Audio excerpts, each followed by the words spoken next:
Okay, so now there's a profound spiritual unrest, let's say. Now, that's amplified by this sequence of catastrophes that we already described that befell Germany. Okay, so now you have Hitler, who's an individual that's particularly gifted as an orator. And so now I've talked to a lot of political leaders who are actual leaders. And one of the things that they do that makes them leaders is they listen. And if you listen to people, they tell you what their problems are, and then you can aggregate their problems.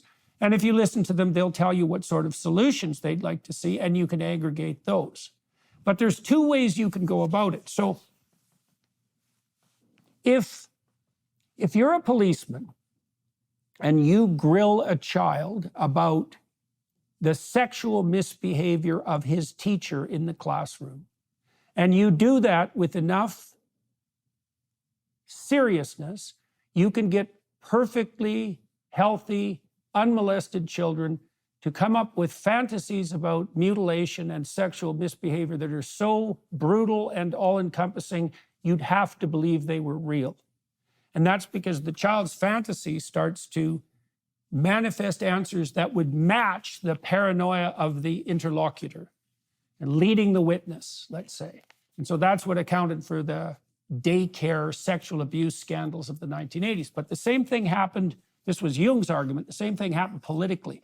So now you imagine you have this disaffected corporal who's got a gift for oration and who actually can pay attention. Now he's resentful and wanting compensatory power. And now he starts to talk. And he notices that certain things he says elicit an emotional response from the crowd. And so the crowd starts to shape him, and he starts to enter into this dance with the crowd.